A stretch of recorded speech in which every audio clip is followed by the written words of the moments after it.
नमस्कार समस्तंकर नाम अपेक्षा 8th पे कमिशन को लेकिन अष्टम वेतन कमिशन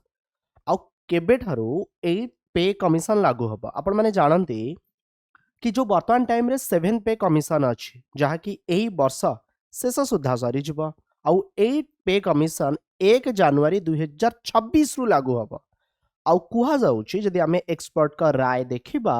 जो सेंट्रल गवर्नमेंट एम्प्लॉइज अच्छंती सेमानकर salary 35% increase hub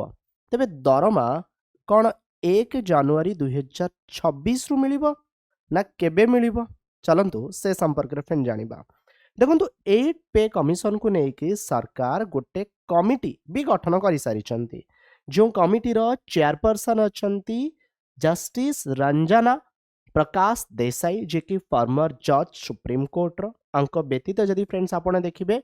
professor Pulak Ghosh and Shri Pankaj Jain मध्य फ्रेंड्स एथिरे शामिल अछंती जने चेयरपर्सन जने पार्ट टाइम मेंबर आउ जने मेंबर सेक्रेटरी जे मेंबर सेक्रेटरी जे कि वर्तमान टाइम रे हमर पेट्रोलियम एंड नेचुरल गैस रा सेक्रेटरी मध्य अछंती शुणु प्रति 10 वर्ष रे थरे ना पे कमिशन आसे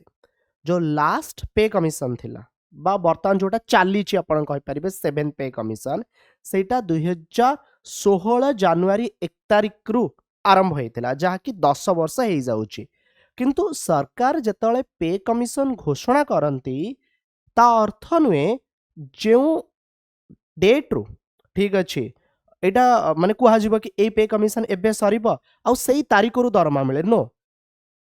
पे कमिशन गठन पाई जो कमिटी आसी थाए कमिटी रेकमेंडेशन देला पर सरकार ग्रहण करती एटा पिछला भाबे लागू हुए मु आपन को बुझे दउची आपण माने बुझी परिबे देखंतु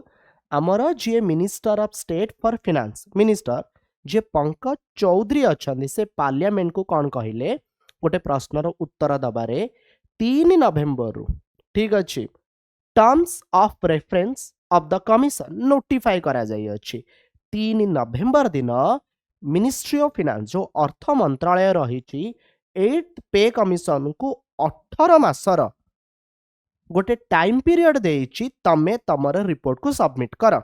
ता अर्थ भावंतु 3 नवेम्बर माने मु लास्ट मंथ कथा कहूची सेबे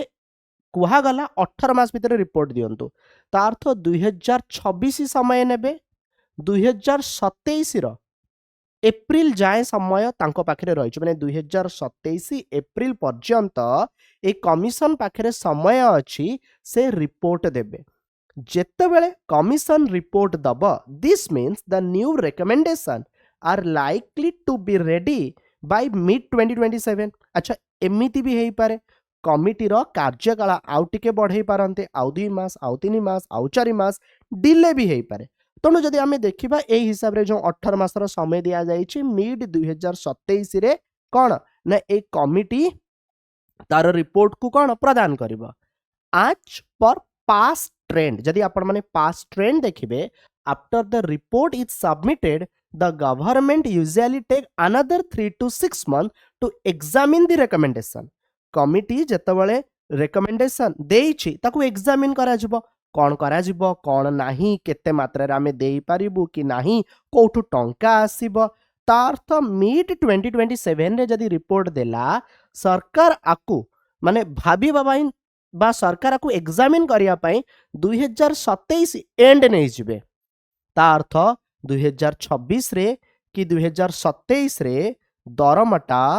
बढ़िबनी जदि आमे पे कमिशन को नहीं कहबा तार्थ जदि आपण माने देखिबे this suggest that the 8th commission could be executed by the end of 2027 or the beginning of 2028 2028 आरंभ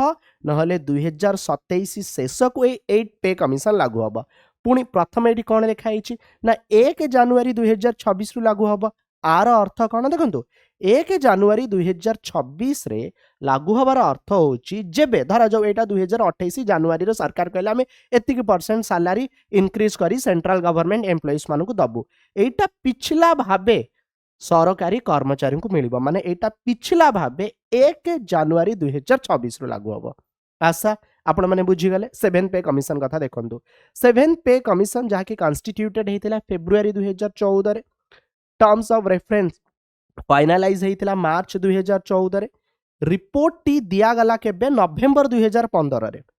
द गवर्नमेंट अप्रूव कले आपको फ्रेंड June 2016 and the recommendation were implemented with effect from एटा 1 जनवरी 2020 माने 2016 2016 माने एटा पिछला भाबे फ्रेंड्स लागू करा जाइतला। तो यही हिसाब रे फ्रेंड जदि आपण माने देखिबे एटा पिछला भाबे लागू करा जिवो फिटमेंट फैक्टर गोटे इंपोर्टेंट थाए जोटा कि